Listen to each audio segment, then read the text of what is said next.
Yep, I'm just waiting. Good morning, everybody. Welcome to Amazon Tips with Tina and Reseller Mom, or Facebook, wherever you are watching us live streaming for a Friday show. And today we're just talking about a hodgepodge, different topics on Amazon. And with that, Lucy, what are all the topics we're talking about? I only know of one that I can remember. We got a couple. There's a couple four, but mostly we're going to be focusing on the Inventory Lab today and the new Yes. workflows, the API feeds from Inventory Lab to Amazon. But Tina, I just realized that your acronym now is AT&T. So Hey, and my cousin used to be the CEO of AT&T. He retired during COVID. okay, But Amazon. yes, my family member was the CEO of AT&T. So there you go. It's so fitting. Although I do not have his pocketbook. So we've got a couple of things. We've got a calendar. We've got Amazon charging for returns, which I like, workflow, and we've got USPS rates going up. So I know they always go up. I don't What like it. comes up must come down.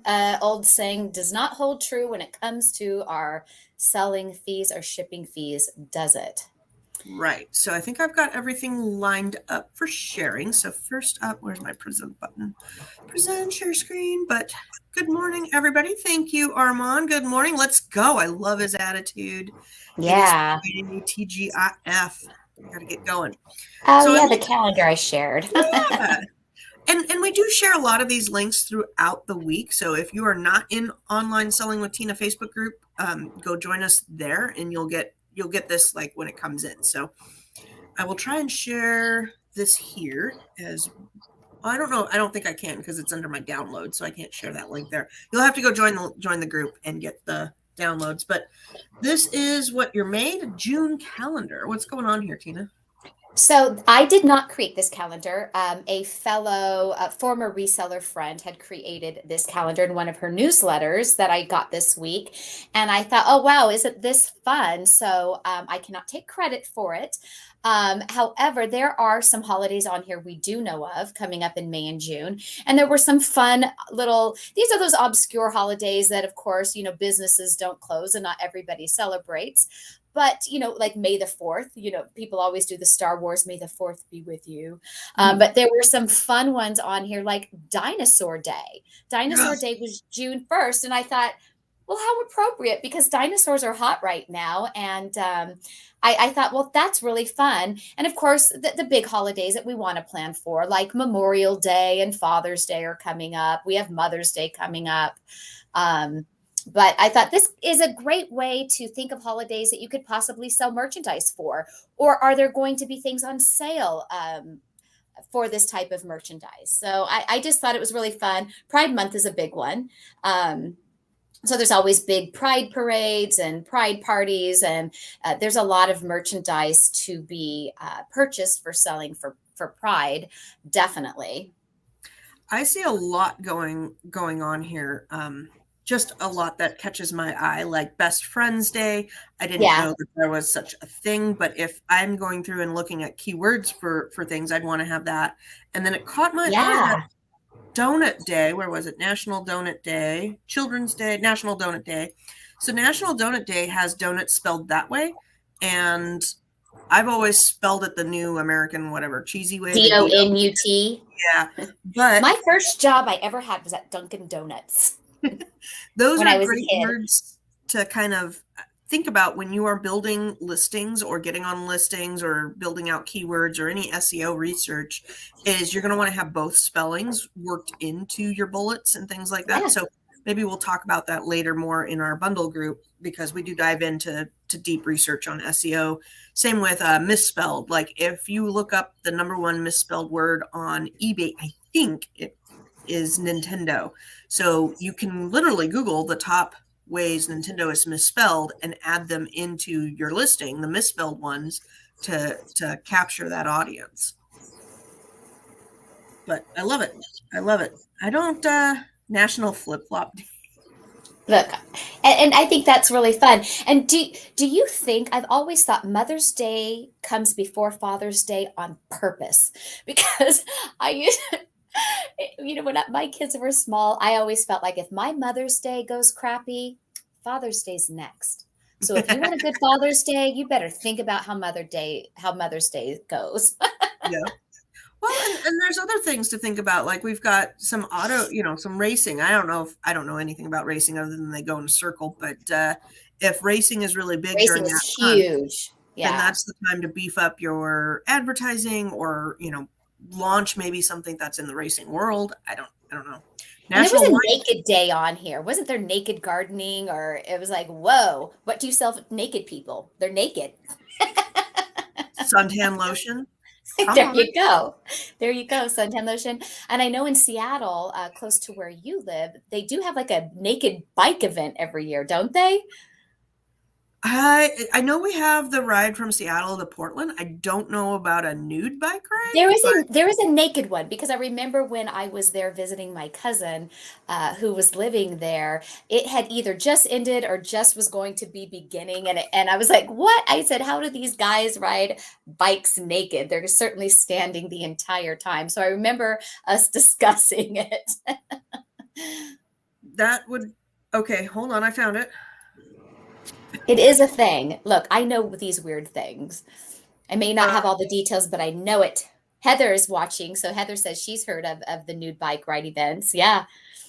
There you go. World okay, Naked so Bike Ride in Seattle. Yeah. I I mean clearly we're not gonna show too many pictures here. It looks like it's September 10th, Tina. If you'd like to come down, you can come No, down. I do not plan on biking naked. Nobody wants to see this. I love how they have helmets, but the rest is not protected. But just I've been Yeah, seeing so road rash on many parts there. So yeah, yeah. I oh, don't the know. rabbit trails I go down But sometimes. wait, I learned something now. It's not. It's definitely not the best thing I've learned this week. I'll have to say. I think it Probably should the be the most best thing you interesting. learn. I don't. Yeah, How I don't many know. of you watching thinks that's the best thing you learned this week? I do want one of my things on my bucket list is there is a um there is a what do you call it, a marathon in France that they open up. They had once a year. Now I don't know if it's still there after COVID. I got to research that and the time frames and everything. But you dress up, so it's in costume, and you run. And certain vineyards only open up during this marathon, so you literally run from chateau to chateau and drink wine. And I'm like, Oh that is my gosh, that has got to end up being hysterical as people begin running and staggering. yes. A lot of people don't make it, and some are just going at a very fast walk from vineyard to vineyard. And I But can only imagine there have to be a lot of porta potties along the roadway because once you drink, you need to start going to the bathroom. yes, and hopefully not in the vineyard. So yes, I would assume that they That's would right. pay for that. But it is France, so France and cleanliness are not always there. They are a little bit more on the I don't know. Have you ever watched the building of Versailles and some of the No. health and safety concerns? Just general France in general. Yeah. Okay. So we're gonna move on. We're gonna move on, but Reno, Yeah, our this friend was shared Reno, from Reno. Yeah. posted this, but Amazon will charge customers a fee for some UPS returns. Now, I didn't go in too much here, but we can gloss over it. They are attempting a new measure to get customers to return fewer of their online orders, including charging a fee to return items to UPS stores. Woo! Amazon will start charging $1. Oh my God, $1 to return items to the UPS store when there is a Whole Foods or a Fresh or a Kohl's closer. So I don't know. That doesn't sound like a whole lot. They did say, let's see here, J. Crew, H&M, Zara, Anthropologie, Abercrombie, other chains are now slapping on fees of $7 to return items online. We're seeing kind of the pendulum swing. Everybody was buying online and then returning a lot. Just say they were using it like a rotating closet, and they're Especially going because they were getting the free returns, which is costing to. Amazon money, other retailers money, us money. And some people use it very frivolously, especially Mhm. when they want to get that free return and they're saying it's because product is not as described, when that is not in fact true. They just changed their mind, didn't want it, didn't like it. This article says customers sent back around 17% of the total merchandise they purchased in 2022, totaling 816 billion from the National Retail Federation. I didn't know there was a A National lot. Retail Federation. Yeah. That's a lot, 17%. So it makes me feel good. My average for shoes and clothes is about 11 to 12% return rate. And my other items are, what did I say, around 5 or 6% when I did them this year? Something like Yeah. that. They were all very low. Yeah. So I have a better than the National Retail Federation rate on returns. Mm. Oh, drinking the coffee this morning. And I'm water today. I did bring a water. I got a new, my aunt got me this. I absolutely love it. It's a Vera Bradley cup and it is gorgeous. I got that for my birthday. And I It did is go out cute. fishing yesterday for my birthday. My husband got me a trip and I caught about a 12-pound, 31-inch king salmon. So that's going to be dinner tomorrow, which is exciting. All right. Moving on, we've got letter postage increase. So USPS 2023 postage changes. They're going up. They always go up. January I they just went feel up. like they're going up a few times a year. I don't feel like it's once a year or once on a random occasion like it once was. I feel like I don't know if it's true, but I feel like every 3 months we're getting a notice of postal It's increases. twice a year now. Twice a But year. it feels I like think every 3 months is what it it feels feels like. like it because we talk about We it. talk about it so much because we don't like it. Yes. So let's see here. The forever stamps are going to go from 63 to 66 cents. So if you wanted to capitalize on that for Q4 and go get some stamps, I don't know. I don't send out that many things, so I don't think it's going to really impact me. But effective July 9th, and international postcards, let's see here, we got 48 to 51. Looks like a 3 to 6 cents on first class going up. We can go read the rest of this. Y'all can read it too. I'll put that in the comments there. We've got proposed prices. This is kind of interesting here. Proposed prices, current prices, they're thinking about going down on the flat rate, up on the medium flat rate. Large is going up. Yeah, everything's regular flat rate down. So it just looks like the small items they Of want to course, we are getting a bit of a discount on this through, like if you're an eBay seller, you are going to be paying a bit less than this rate, as you know, because we get our discounts. So Oh, this is the even though current it, prices. yeah, So just this one right here. Yeah, we do get a discount. And through Amazon, we get discounted on the UPS stuff. And I've had a couple people say, oh, well, what if I just buy, I have a FedEx account, I have a UPS account. Can I just buy shipping through that? And it's like, well, yeah, but you're not going to get as much of a discount as Amazon does, period.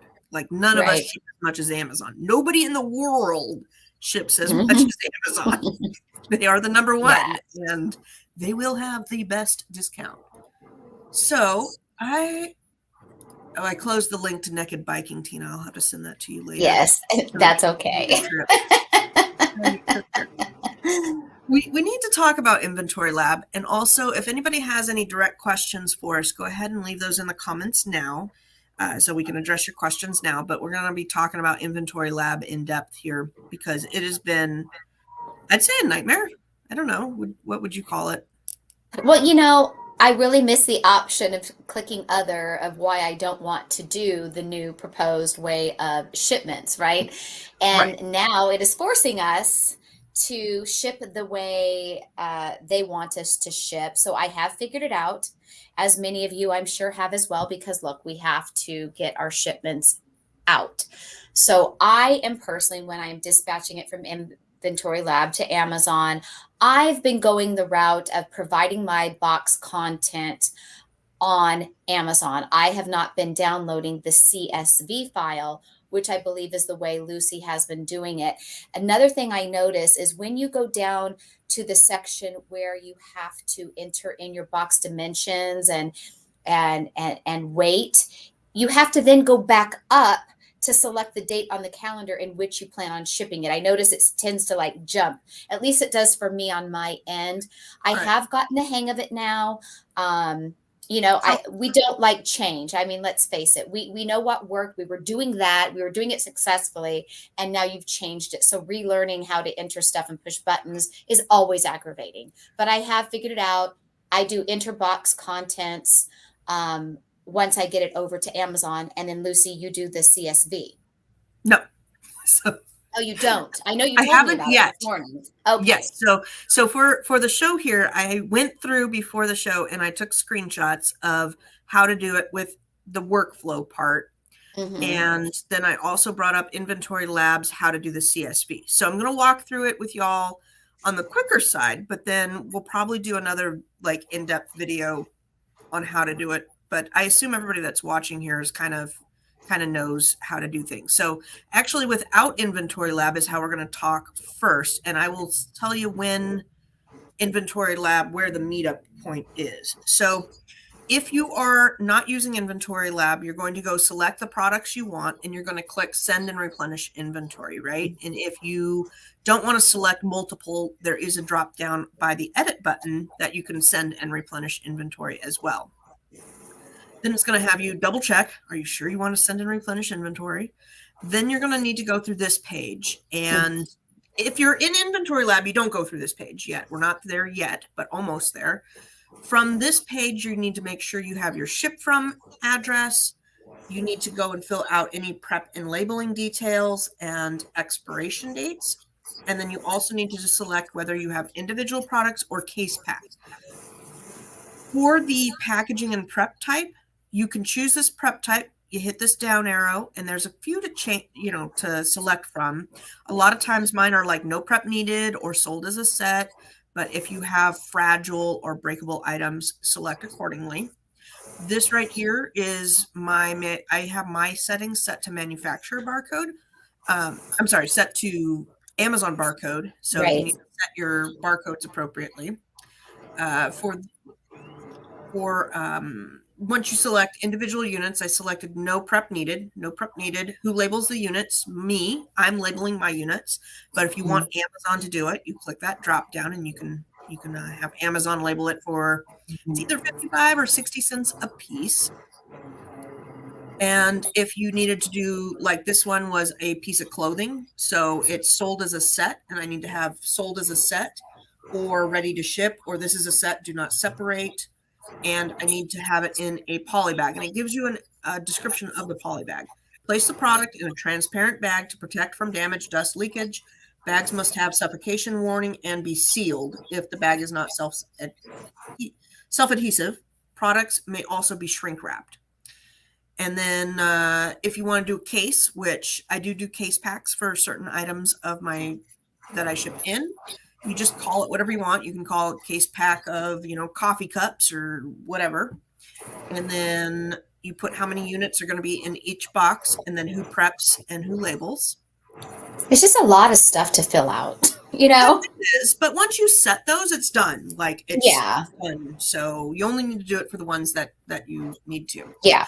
This popped up because it is not my item and the prep requirements had changed. So I just needed to acknowledge and hit save. Once you have all your prep stuff done, you're going to put in how many units. So I did whatever. I've made up units here and I made up an expiration date. And then for this one, I did individual units and a case just to show you what it looks like. Then you're going to click ready to pack, ready to pack, ready to pack, ready to pack. When you get through with that, you're going to get this option to pack individual units and print. You can print all your SKUs here, or you can print them from just your inventory on the edit button drop down. You can do that and print there. So now it tells me all the units. I've got 4 SKUs, 136 items, and you pick whether everything fits into one box or multiple boxes needed. And this is the page you're going to wind up on if you used Inventory Lab. That's right. Convert to Amazon. This is the starting point here. So You've now used Inventory Lab or the Amazon workflow, and you've got to put how many boxes are there. Or you can choose, so it is everything in one box, multiple boxes, or CSV file. I, for this purposes, put 2 boxes, and then you've got to go and say how many are in each box, which is exactly what you did in Inventory Lab. Super frustrating to put it in twice. Once you've got everything boxed up, 136 to 136 in their web form, which is really irritating to use. If you use a mouse, I'll put in a number and then my mouse scrolls it to a different quantity, which is irritating. You're going to put in the box dimensions, and I just chose 2 different boxes. You can add more boxes. You got to select which boxes are which size and put in the weights, hit confirm packing. If your weights are off, you're going to get a warning. I get a warning almost on every single shipment I do. So if you're getting warnings, don't worry about it. It's common. It always tells me my expected dimensions are way off. And I'm like, whatever. I don't care what you think they should be. So anyhow, I dismiss and keep going forward. And then this is the now where you can pick whether you want to use their discounted shipping, do LTL, or you can use a non-Amazon partner down here. And once you do the non-Amazon partner, you can put in the tracking number. So if you want to ship outside of that, you could. Then let's see here. We've got, this one's going to SMF and $25. We've got right here, as soon as you accept the charges, then you can print the box labels. So the other error that's coming up with Inventory Lab that people are saying, I haven't had it happen yet, is when they print out the box labels, they're messed up. So they say box 1 is whatever, 20 pounds and box 2 is 25, and they get it and it's reversed. Box 1 is 25 and box 2 is 20. And Amazon has said, put the correct label on the correct box. So the 25-pound box needs to get that label, even if it gets messed up. I haven't checked mine, so I wonder if mine have done that. I do have one question because I, don't create my shipments through Amazon, but I was working with a new client who is going to be doing it that way. She does not have Inventory Lab. When you are printing out your FNSKU labels, when you are on the slide prior to where Inventory Lab meets, is Amazon compatible with our Dymo printer when you hit print your FNSK, use your stickers, or are you having to use a traditional printer with the store-bought labels? Do you know? I don't set it up that way. I know there is a way to set it up, but my default is a 30 up label. Yeah. And so I've never done it that way. I've always printed out through Inventory Lab. I just go over to Inventory Lab and print them. Yeah. So anybody watching, if you don't use Inventory Lab and you are a seller creating your shipments within Amazon, I would love to know if it's compatible with your Dymo printer for your labels, because I don't know. I have not created a shipment through Amazon. I don't. I know people I that maybe do did it. in the very beginning. Yeah. I haven't. I mean, since 2015, I've been using Inventory Lab, so I just don't know. I know people do it, and I don't remember how, because it's also different on PC versus Mac, and if you use the Dymo program or you use something else. Yeah. But yeah, you can do what I hear people say is they take the there is a thermal. Okay, thank you, Brown Girl. There is a thermal printer option. You choose the size of your labels. So. Okay, yeah, because back when I did do my shipments through Amazon in my, first year, I used to create my shipments through Amazon. I used to have to use a third-party software. They were called Click Label Ship. I don't even think they're around anymore. It was like $5 a month, and using them integrated with Amazon allowed you to use a Dymo. So I would hope by now that Amazon had advanced and you didn't have to do such a thing. Oh my gosh, Armand is saying, I did the shipment this morning. It seems like the box content is working now. I didn't have to add any box content. Oh my gosh, so I did all those slides for nothing. Not necessarily, because look, they can divert back and we don't know. we don't know if it's going to be buggy again, but it was yesterday. Yesterday I did a shipment and I still could not use the API. Yeah. I don't know. And the other thing is it rolled out and not everybody got the same rollout. Like there was definitely different times. I was able to select the old workflow for a lot longer than some of the other people out there. So I don't know. It was Yeah. the rollout is different. All right, we want to go through the CSV file CSV. real quick. Before you do the next, I'm going to send you a link to the next files. If you look in the private chat, because I know that that's the only way I can send you a link. In the private chat, I'm going to send you that link. For what? And then you can, for the next slides, for the next slides for you to share, I put it in the private chat, so you can share those. I already have the slides up Okay. because it was this. Okay. Is that what you were talking about? Yeah. Yeah. I just want to make sure you have those. Okay. So this one I will share with everybody here. Same here, cannot use. Okay. Nate says same here, can't use old workflow. Okay. So Okay. I don't know. This is why you join the Facebook groups and you follow along because things change on a daily basis. Yes. Constantly. Constantly irritating. When you're in Inventory Lab and you want to do multiple boxes, because honestly, if you have more than 9 or 10, I think it's 10 boxes is the max you can do on the web form. So if you have 11 or more boxes, it might be 10 or 11, you're going to have to do a CSV file. And I typically do more than 10 boxes. So I want to do CSV files because I was really hit hard this last week with all this shenanigans, and I had to redo some things, and it was just a pain in the butt. And I'm like, why am I entering in things twice? I had one shipment that had like 300 items, and I'm going, for me to go through and try to assign it to 12 different boxes, or I think I had 8 or 9 in that thing, and do 9 different boxes with all these items. It was a pain in the tush. So went through this, and this is what I'll be doing going forward. You go into your Inventory Lab, into the working shipments, and click Export Box Contents. You're going to basically save the file, and then confirm, upload. Again, we're not going to this is pretty fine print. I can't even see it on my screen there, so I can imagine you guys can't. And it's pretty self-explanatory. It's always just next. Yeah, you're going to pretty much download a CSV file and then upload it when you get into Amazon. So let's see here, transmit updated boxes, and then you're going to export the template. That's what I was going to say.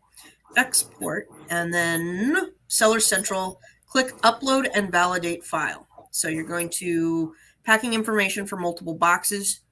Can I make this bigger? Yeah, I was gonna say I could read it. Oh, there we go. Packing information for multiple boxes. How do you want to do it? Instead of clicking web form, you're going to click upload Excel file in XLS. So I think you download it as a CVS and then save it as an XLS. And that is pretty much upload the thing, and then it's going to have all the information. You do need to put in weight and dimensions. If you don't, if you automatically put the weight and dimensions in your Excel file, then you're good to go. You don't have to do this part. And what are we doing? Click 3. I'm just kind of scrolling through here. Export. I think this is the same stuff. Yeah, this is the same instructions as we just went through. It just gave it to you twice. Yes, because I think it was with the box contents, or not box contents, but the box weight and dimensions. One without, yeah. Yes, but it's pretty self-explanatory. It was not. You're just gonna export the box contents and then import it. Pretty easy peasy there, and that's what I'll be doing because I do not like that web form very much. I am anti-web form because I'm like, I just did it over on Inventory Lab. I do a lot of scan to pack too. I will get all my items packed up and I scan into a box. So, I was literally all this last week and part of last week going between my box content information on Inventory Lab and then going over and filling out the web form and back and forth. And it was an extra at least 20-30 minutes to get everything assigned correctly and then fix any errors. So it was a huge pain in the tush. Let's see here. We got some questions. RV. I'm listing a bundle under List. generic. Under generic, I applied for the okay to list in the categories. It said to wait 30 minutes. I waited, went to list, and asked me again to apply. Interesting. If you go into your add a product, go all the way down, and it will have your GTIN exemptions and your applications. Go to your GTIN exemptions and see if it's there. If it is there, open up a case. You got to do a screenshot of the error. So go, add a product, make a listing, add a product not in Amazon catalog, put in generic, make sure you're typing a capital G and it's spelled right, because I've done that before. I've spelled generic wrong. And then select that you don't have a product identifier. And from that screenshot, if it's showing the error, the apply button again, take a screenshot. You have to include the URL and the date and time in the bottom of your computer, and then open up a case, reference your application, and say, I was approved, but it's not going through, please fix. And then let's see here. They also say, I am trying to list something else. It gave me an error and said that I needed a new ASIN. I sent them a picture of the error and a picture of the item, and they did nothing. I don't know what you're talking about. It needed a new ASIN. Please expand. All right. Click that. There we go. Nate says a lot of paste and clicking with this workflow. Yep. A lot of copy and pasting, which was just silly. And finding the right item. That's why I like the scan to pack. I love scan to pack. It is just so easy. Julio says, what software do you use to track your sales for accounting purposes? I use QuickBooks. Tina uses. I use Xero, and I also integrate with A2X. We both use A2X that integrates with QuickBooks. And I have tried to find any sort of way to not use A2X, and I have not. I did actually a deep research on this weekend, this last, 3 nights ago. Tuesday night, I was researching this. So the days run in together, don't they? We all work so much, and it's like, what day is today? What day did I do that on? It stemmed from, I got a feed in my Facebook about some financial company that they were like, oh, we're better than QuickBooks, blah, blah, blah. So I'm like, okay, I'll check it out. And I posted a link in the Amazon or online selling Tina group in Facebook. And I said, has anybody used this? And somebody piped up and said, oh, they aren't applicable for online. They don't do e-commerce, which is fine. And then Chuck, our friend Chuck, he piped up and said that QuickBooks has an option to integrate with up to 3 e-commerce stores, Amazon, eBay, and Shopify. So I went down that rabbit hole on Tuesday night to see if I could get rid of A2X. And really the only integration that QuickBooks does with Amazon is not all of your individual sales. It was like everything you've purchased and some of your payouts as an Amazon seller. But from what I saw on the other things was it doesn't pull all the transactions you need for QuickBooks. So you kind of have to run both Xero or QuickBooks and an A2X to get the line items for all of the sales.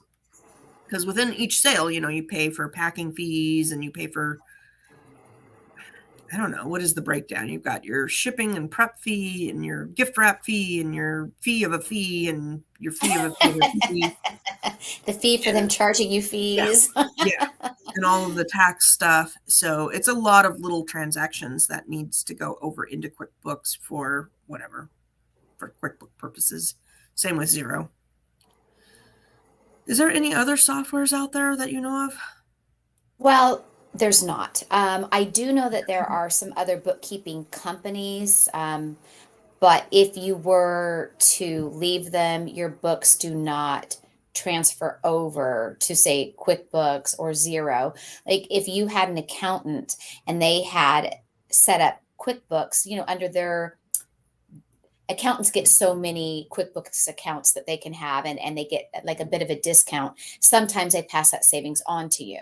But now let's say you don't want to use that bookkeeper anymore and you want to go to a new bookkeeper or take over your own books, they can transfer your QuickBook account to you and making you the owner of it. Where there was a company, I don't recall who it was. You can't even transfer that information into QuickBooks. There's not a downloadable report. And I think you're better off sticking with QuickBooks or Xero. So I did go and explore that when I was on Tuesday, when I was looking at all of this, because I wanted to see my account settings. And there was an option, because mine is handled by my CPA right now, and I'm under one of her accounts. So, I'm an authorized user. I don't know what it is, but there wasn't a button to transfer ownership of those books into a different ownership. So it looks like either she could give me ownership or I could take ownership and then move to a different accountant should I want to do that. So I do like that ability. And I also like that I could download all of the files and reports into an Excel type format. If I wanted to, say I wanted to quit QuickBooks and go to Xero, I could download all the things and then upload them with the new software or give them to a new accountant. There's a lot of technical stuff there. What else? Upload. Yeah, download, upload, download. I have done, I think, like 3 flat files this week. And if you guys are new to flat files or are just dipping into flat files, they have a new feature on there that they are hiding certain columns. So if you play in flat files a lot, make sure you unhide those columns there. But flat files, there's been a lot of issues and glitches with flat files too. I was on the phone with customer service this week, and he's like, there's just been a lot of glitches going on and things not going through. And I don't know what Amazon needs to do, but I feel like their entire whatever base needs to be upgraded to handle all of the things going on now. I feel like their core processing has been off for a while, for the last year. Although I will say that my phone doesn't have that glitch anymore after a year and a half of it doing that, how the screen would flash the Amazon white. Yeah, it doesn't do that anymore. Look, I'm knocking on wood for all of us. My glitch with the Amazon phone, still, it was there 2 days ago, is no, not that one. A different one. Let me finish. Okay. When you I scan a product, and then I click the button to go scan a new product, and it won't scan a new product. I can't continuously. I have to go back out, click the photo again, or click add a product again, and then scan it again. So I'm like, well, you're worthless for scanning products. Who wants to click 3 more times? I'll just go over to Spotify and click there and use that. Julio says, I'm currently using my Reseller Genius. I'm spending too much time importing the sales. Yeah, A2X takes that out. I don't know if A2X works with Reseller Genius, and I've never heard of Reseller Genius. I've never heard of Reseller Genius either. The thing with accounting is you save by getting the more robust software. When you go skimpy on the software, you're going to spend a lot of time fixing things because it just doesn't work as well as the others. And that's unfortunately the truth on that. I have never met anybody who has had good luck without, aside from Xero or QuickBooks, that does the scale of selling that most of us are at here. If you're just running a little eBay store and you're doing, I don't know, let's say $3,000 to $5,000 a month in sales, something like that may work. But when you start getting into Amazon and all the different transactions, you need to upgrade your software to come up. We should really reach out to A2X and see if they have a representative that would come on to our show to explain A2X. I know that it streamlines. I mean, mine is linked up and it just does it. I don't have to download or do anything. It just does it. Heather says, I don't use Inventory Lab. I print on my Rollo. Okay.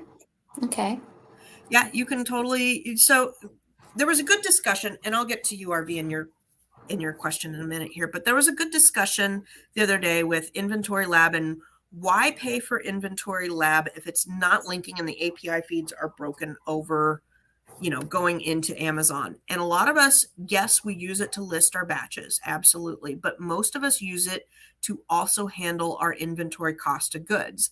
So if you want to get rid of Inventory Lab, you need to have another software or spreadsheet. I guess you could do it on a spreadsheet, but that'd be really hard to do. Keep track of all your cost of goods. So when you have a sale, because if you use the accrual method of accounting versus cash basis, talking about accrual basis, when your item sells, you need to know that cost of goods. And Amazon does not capture that at all. So you have to capture that cost of goods Somewhere. somewhere. Now, Seller Board does it, and there was another one. There was Seller Board, Inventory Lab, and there was one other that were like the top three, and it was Seller something. I don't recall. Those are the only two I know, is Seller Board and Inventory Lab. Right. And when you list your item, you capture the cost of goods. And then when you have the sales, you can import, your cost of goods and import your sales and then have a true profit and loss type of sheet. Some people will use Inventory Lab just solely for all of their profit and loss because they do only Amazon and everything's in Amazon and they don't really have anything outside of Amazon to do books with. I do stuff outside of Amazon, so I need QuickBooks to handle all of my things. All right. April says, sometimes deleting and doing again solves the listing issue and faster than dealing with Amazon. Absolutely. Oh, so bring up a good story. I have a story to share. I listed something this week, and this is why I build my listings and then kind of let them set and marinate for a little bit to make sure that I'm good with compliance cred. And they came back and they want toy compliance stuff. Well, this is something that could go in two different categories. So I will just open up that listing and make a different listing, copy and paste a lot of my information because I've already done the bullet and whatever research for SEO and stuff. So I'll just copy and paste, make a new listing, and shut down the one that needs toy compliance safety paperwork because I ain't getting you toy compliance paperwork. And I got to watch out for keywords. I'm helping a guy and he used the word perfume in one of his things. And sometimes those words will get you flagged for hazmat and whatnot. He wound up in a ton of hazmat issue because he used the word, at least I think, used the word perfume. I don't have 100%, but that's my guess. I would think perfume would be a flag because they know that perfume is alcohol based. Exactly. Same with, let's say you're listing a cutting board and you use the word antimicrobial, antibacterial. Boom, you're going to get flagged. Period. Can't use any of those kind of words. I remember I created a listing, maybe it was for a hummingbird feeder or a bird feeder of some sort, but I used the word, the design, I think the design repelled bees. And I remember it got me shut down because I used the word, I'm sure it was just the word repelled. Yep. Yeah, there was a fly trap that I got in a trap with a fly trap. It was there was something in there that was a pesticide and it got flagged in the pesticide. Yeah, so you got to be so careful. Some words that seem like they should be innocent and simple to use can get you flagged. So I do like Lucy. I will create a listing and let it. If I create it on a Friday, I just let it hang out in Amazon over the weekend. If by Monday morning all is well, then I will send it in because they do seem to be pretty quick on shutting down what they don't like. Yeah, I would say a good I like to let them sit for 4 to 5 days because this one hit on day 4 or something. I don't ever time myself, but I want to say it's roughly 4 or 5 days. And then I did have a good, so I have another story about hazmat paperwork. They wanted an SDS sheet for a particular item that I've been selling. Okay, fine. Could not find it on the internet, in the interweb. It was just not there. So I went to the company website and I did contact their customer support. And you know how they have the web forms that you got to fill out. I have a junk email that I use because I don't want them looking and seeing that I have an Amazon account. So I don't want to use my real name and I don't want to use my real email. So I have a junk email with a fake name that I use. And I just reached out to him and I said, hi, I'm trying to get the SDS sheet for this product. Can you please send it to me? You do not need to explain why you need it. It is by law that these people have to share it because it is a safety concern. So don't feel bad about, coming up with a cover story, anything like that. And they sent it to me. So I was able to upload that yesterday. I was happy about that. Yeah. Now we've got 2 questions, Jen, but I want to circle back to RV. And RV says, how do you create a new ASIN? Well, you go to list a product and you select products not in the Amazon catalog. And then you either need to have G10 exemption for your brand, G10 exemption for generic if you're listing it under generic, or you need to have the UPC code for it. So let's say this was not in the Amazon catalog and you've got a barcode, you can go and you have authority to list under this category and this brand, then you would go and make the listing. But that's all we talk about all day long in our bundle group. So if you want to get into that side, that's the simple explanation. The long form requires hours of teaching and ins and outs of it. So we spend hours over there going through all of the nuances of the applications and the brand registry and the trademark and all of that stuff. Did you have anything to add to that, Tina? Nope, I concur with all the things said. And I also agree with April earlier that sometimes with listings, especially if you've not even sent any in, even if you have and then ended up pulling it, sometimes it's easier to just dump it and start over. Yeah, I've done that so many times. The other Me thing too. is, I have had a few times this in the last 6 months where I've had a product that for whatever reason wouldn't move. I mean, just wouldn't move. And oh my gosh, I just recalled the product. I redid the listing as a new fresh listing, sent it in, and then it sold. And I'm going, I don't know if I launched it at the wrong time or maybe my word switching up did good, but that is one of my go-tos when I have something that's not moving for whatever reason. And then last night I was doing some inventory cleanup and I found 2 items that lost the browse node. So please check that. If something's not moving, check to see if the browse nodes got lost, because that has been happening on a weekly thing. All right. Yeah.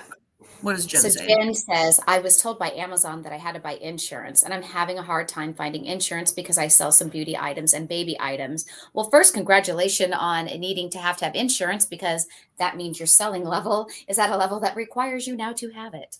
So I use Ashlyn. I forget what her Ashley last Hayden? name is. Hayden, believe. A lot of Amazon sellers use her. I know there are other insurance providers out there. I mean, really, you could use your own insurance company who you currently deal with. Most of them offer insurance for Amazon sellers. There was one that was floating around that some people thought was cheaper. When I checked them, they were the same as what I was already paying. Bring it up. I'm on it, Tina. I'm on it. Yes, Next Insurance. Yeah. So Next Insurance is another company that Amazon sellers have used. And there's Ashlyn Hayden. Yes. So this is who I use. I don't know that one is better than another. You can certainly shop the prices between the two of them. The thing I like about Ashlyn Hayden is, and I've been using them for years, and they are really good at responding. The representatives are really good there. Now, I've never used Next, so I can't tell you one way or another. I do know when I broke down the cost and the savings, it was about the same. There might have been a $5 saving one way or another. I don't remember, but it was about roughly the same. But at times, I've had my on your insurance paper, there's like a little box at the bottom. And for Amazon, that box has to be very specifically something. But then for Mhm. our building here, it has to be something different. And then for something else, it's got to be something different. And all I have to do is email them and say, hey, I need this box to say blah, blah, blah, blah, blah. And they go, blah, blah, blah, and they send it to me. And then I have it for I whatever. really loved the sound effects in your explanation. That just And they go, made blah, my blah, blah, day. Yep. blah. So either one should work. Next, I hear is about $50 a month. So there you go. And in order to hit the insurance requirement, you have to have sold. Did you already say that's 10 grand a month for 3 months in a row? I didn't, but I told her congratulations on hitting that threshold that she needs insurance now. So as soon as you hit that threshold, you are going to need it. And there you go. There's the 2 places that people go to. And then also, once you're on file yearly, you'll get a notification that says, hey, your insurance is almost out of date. I think mine's in August. And then they'll send me a new paperwork. RV says, thank you. How do you do your photos with my With a iPhone? camera? No, I'm just kidding. I'm just kidding. See this box back here?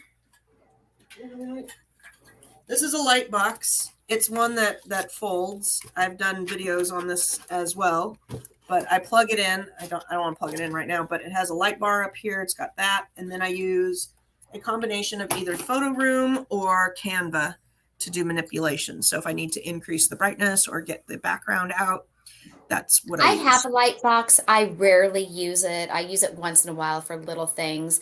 I live in a city where it's sunshine every day of the year. So I take my photos outside with my cell phone.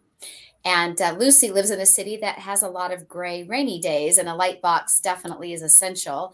So Even on sunny days, I can't get them to do well out in the sun. Like it's just I have a great spot on my patio, so it's not like in the direct sunlight. It's I have a big, tall table in my side yard on my patio, and so it's under the what do you call that of your house? Eve. The awning, the eave, yeah.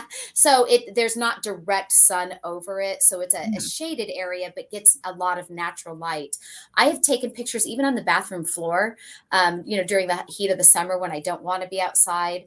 I had read online somewhere that somebody said, "Oh, your bathroom lighting is great." So I bought from the Dollar Tree the big poster boards like you'll use in a classroom to Mhm. make a Yep. presentation. I have a big whiteboard, and I will lay that on the tile of my bathroom floor and lay down, an item on that poster board. And I've got decent pictures that way. I've tried them. My kitchen door has a nice French doors that go outside, so I have all window. So I put things even on my kitchen floor over there on that whiteboard. So I have little spots around the house that give great lighting. And I take mine with my cell phone and make sure I get the pure white background on there by editing it with my software. Yes, Photo Room is a great free editing app that you can do white background. Now, if you don't pay for it, you get a watermark, but that's easily edited out. Don't let them know that. But I do that, and that and or Canva will do the same thing. Sometimes Photo Room for me works better than Canva for editing out and doing a white background. But you got to just play with it. I have a spot right here on the desk that is perfect for the lighting in my office. But yeah, I take my item around, and when I first moved here, I went around and I shot all over the place. I also have I've got a white sheet, a black sheet, a black velvet sheet. I have that light box. I also have professional, like the big bulbs and the umbrellas and all of that. This box is on my Amazon store link down below, and I think it's $13. Well worth the $13. I think I've used it for 6 years. Oh, I'm sorry, it's $15. 16, 15.88, something like that. So well worth less than 20 bucks. Well worth it if you do small items. If you do larger items, clearly it's not going to work in there, but there are other No ways with baseball bats fitting in that, is there? nope. Go ahead and read this one. Yes. So Julio says, "Have you ever had any luck finding certifications for bike helmets? I was told that Belden Schwinn certify their own bike helmets. Both companies have never responded to emails. I have not because I have not sold bike helmets and needed that paperwork. So, would you, Lucy, do the same that you said you've done earlier? Reach out to these companies under a different email address? I would probably even try to call them. I would try to call their 1-800 number. Yeah, I mean, you can definitely call them. I've had sometimes luck calling and talking to somebody on the phone. I'm trying to see if I can find it. Okay, what I did, whoops, went to the wrong thing here. I typed in that and I went here. This was like one of the typed in Bell and Schwinn CPSC paperwork, and it was this link right here. I don't know if this is going to be a good link, but this is how I do the research. So now I'm Yep. typing tell Bell. This might not be it. Polaris recall. No, that's definitely not it. So never mind. Disregard that link. Sitemap for helmets. Don't waste your money. That's awesome. Yeah, this one's looking like not a first thing here. I'll keep poking around with it for a minute for you, but it's tough. You have to keep on the company and make Yeah, sure. sometimes it's best just to call corporate. Yep. And so I've called corporate for things like this in the past, and a lot of times they want to know, well, why do you want it? Are you a school? Are you a teacher or something? Just And say you're a they preschool. Yep. And so I have told them, well, it's for a safety program at school or something to that effect. I mean, they don't really, I If feel you like say you're these the are white lies are okay. if you say you're with the school or with the PTA and you need, you're going to be buying these helmets for whatever Yeah. care or something, then again, these types of safety things should not be, they're not like hoarded documents. They pay a lot of money for these documents and they want to prove that their item is safe. So they're not like, Yeah. No, Mike says I recently had Amazon add 145 extra quantity of an ASIN to a closed shipment. I had only sent in 11 of that ASIN. awesome. Support is not helpful in fixing this, and these items are selling and credited to me. First off, I didn't even know that you could add 145 extra to a closed shipment. I know that you can No, increase it he's a saying that bit. they just did. Not they just did.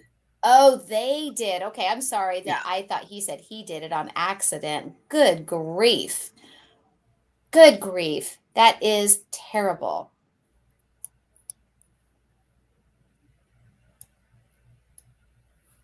crud. I almost had something. Um, you've had things go missing, but have you ever had anything added? I have not. I've not had things added. However, in the Facebook group, the Online Selling with Tina Facebook group, which I need to rename that, there is a member in that group who had a huge problem having that done with a lot of her inventory, not a single ASIN, but many ASINs. And she went round and round. Amazon was telling her it was an inventory lab issue doing it. Inventory lab was telling her it was an Amazon issue doing that. She shut down her store for over a month trying to get it resolved. It was a big, big problem.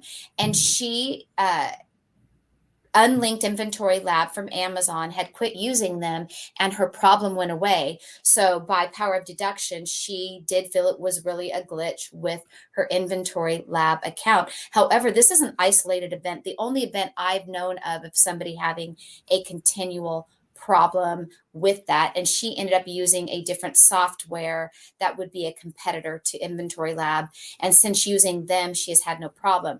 She also is only a fulfilled by merchant seller. She does not do FBA. So I don't know if that had any difference in it or not. I who can say, because this is an isolated incident.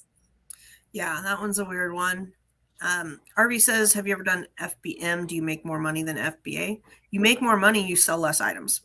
That's the long and short of it." Okay, well, I gotta finish this rabbit hole. If you're not familiar with this website, I think Casey gave us this one, but this is Walmart's like SDS search engine. So if you sell any Walmart items, which I know they sell bike helmets, you can go here and type in things. There was one, there's a couple Schwinn items, but not for just a plain helmet. And I went to helmet and they had some, again, more helmets, but it's a good one to link and bookmark. Unfortunately, you're going to have to keep going. I would call the company at this point and say, why aren't I you would answering too. emails? Mm-hmm. Mike says his fear is that somebody is shorted 145 units, and I got notification and only found out when I sold email from records. And that Yeah, really stinks, and it's like then Amazon, if there's any fees on your end because of this, I feel like Amazon should reimburse all of that to you. That is definitely a case worth fighting and staying on top of. the other thing is if they fix it, they're going to take away all the money they gave you for those sales too. So just be aware from that. I don't know how many 145 units all sold, and let's say they were $10 a pop. That's $1,000 that they'll just Yeah, like, okay, let's get our money back and put it to the right person. So just those shenanigans. April says insurance not required in Canada. interesting. I don't know if you're in Canada and you don't need insurance or if you're That's what I'm reading into that. okay. Excellent. What do you got going on for today? It's 9 o'clock. What's on your to-do list? Wow. That time went by fast today. I am going to my uncle's after this to take care of some family business. And then I will probably be listing on eBay today. I'm filling eBay today. We went to the Goodwill bins last week And so I did like the old days. So, I have an Amazon workroom, a whole room dedicated to Amazon. But in the old days, when I first started selling online, I used to work from my kitchen table. And so I have, because it's not, I don't know, it's maybe 30 items I have to list on eBay today. I have them on my kitchen table like the old days. And I don't know, I'm just going back to my old roots today, and I'm going to power list on eBay. Back in my day, Back we in the used to list. day, We used to list on the kitchen table. I did. I started my business on my kitchen table, Yeah. eBay, and then it morphed into Amazon, all from that kitchen table. Then it spread into the living room, and then it was partly in this room and in the hall closet, right? It takes over your house. It And does. then, so when my son moved out, he had a master bedroom here on the first level of our home, and that room became a dedicated Amazon room. Well, I've got packing to do today. I was out on my boat. Nate's doing his death pile. Awesome. I was out on the boat for most of the day yesterday, and then I didn't do much work wise other than computer stuff yesterday. And so today I got to get packing, and I'm hoping my inventory lab is fixed, and now my API feed is fixed. But if not, I'll do the Excel file because I've got at least 10 boxes, if not more, to get out today. Just looking at things. And then I had a friend who gave me a whole bunch of really nice storage thingies. So, like storage containers, and I want to redo some of my other stuff that's in storage. Nice. I love organizing stuff. I just feel, I feel like I know where everything is. It gives you like a sense of control. I feel like I can work better in a neat environment. I love Yeah. that. I have, I think, two Easter items that I wound up, maybe it was one or two Easter items that last night I recalled I had. Whatever. I keep a couple units in FBA just for a little bit longer, but like a chunk of it I'm recalling for Easter. And then just everything going out today is Mother's Day, graduation, Father's Day, summer. I did not do anything for Pride this year. And I still want to do Cinco de Mayo. I want to do something with tacos just because I love tacos. But Let's talk about it. yes, I did not do that when we were talking about holidays and stuff. I had to pick. I am doing a few 4th of July Independence, but mostly centered around barbecue, Father's Day, that kind of stuff. So I've got new stuff to send out, which is exciting. iPhone does a white background. Really? I've never played with it. They probably do. Have I've How do you, played with it. I don't feel like how it's do you as wipe it? good as my background remover though. See, and I find that the photo room for the background remover does better than Canva. It Yeah. when I go into Canva, sometimes if it's like, let's see how the top of my cup is kind of clear. If you have anything that's clear or in shrink wrap Or and you, remove it. yeah, Yeah. it doesn't like those things. So photo room I feel does a better job than Canva, and Canva does charge, but I use so much other stuff in Canva. Yeah. I also have an old iPhone, so certainly a more updated iPhone. Possibly the camera features are far superior than my old iPhone. I still have the iPhone with the button, where you can do your finger thumbprint. I think mine's an iPhone 8, so I've got a very old iPhone. Okay, so April says touch and hold the picture, then hit copy, then share. It will go to your photos with the white background. Okay, I did Interesting. I've that. not tried that. I cut out us. My friend moved to downtown Seattle, and we went up to the 34th and then overlooked the water, and then we had us all in the thing with the water behind us, and I was able to do that. So I know what you're talking about. You touch, you hold, and then it eliminates the background because I was playing around with that. My daughter is usually the ones that show me that, because then you could Oh take that, yeah. you send it, and then it's there's ways you can kablam it or make it. Yeah, the teenagers definitely are the ones that are hip to all that Yes. stuff. They got to teach us old ladies. Was it when you spam it and it does like 100 of those pictures and it bounces around? She'll do that with the Yeah. dogs. We'll take a cute dog picture and then she outlines it and then sends it and it comes in, like the dog's face 100 times. So I know what you're talking about, but I have not tried it for products. So maybe I will. I don't know if Yeah, it's, I will definitely try, see if my old iPhone can do that. yeah, I have no idea on the old iPhones and all I'm of a that. dinosaur. Thank God we have a National Dinosaur Day on June 1st. Does that apply to old cell phones? Not yet. Not yet. What was it? My kids asked something if something was vintage, and I'm like, It was not even from the 90s. No, it's not vintage. Jerks. 2020. Yeah, they're like, should we keep this? Is it going to be worth something? I can't remember what it What was. It wasn't classifies vintage though? Is it 20 years? No, it's more than 20 years. It's got to be more than 20 years. I don't know. Okay, this is where we go. We asked the Googler. Okay, first thing that popped up. A majority of experts have agreed that items over 50 years old but less than 100 can be called vintage or collectible, but There we not go. antique. So antique needs to be real old, and vintage, and somebody else is saying 40 years, but I'm going to say 50. 50 and older is vintage. Antique needs to be older. Well, there you have it. There you know. Now you know something. We learned a few things today. We learned that we could ride bicycles naked. Don't recommend it. And we learned that vintage is 50 or plus. So. And we learned an iPhone trick from April. Thank you, April. Yes. An iPhone trick from April. That is good. I also like if you message somebody, our favorites, because we do this with the kids, is pew pew. We'll send laser Oh, yeah, beams. the lasers. Yeah. Yes, the laser beams. And congratulations. We'll send. And even happy birthday gives you balloons. Yeah, it gives you balloons. Happy New Year's gives you fireworks. Yep. There was a Chinese New Year one. We were doing that one for Chinese New Year. That one was fun. Nate says I'm vintage. No, you're not. No, you're not. This does not apply.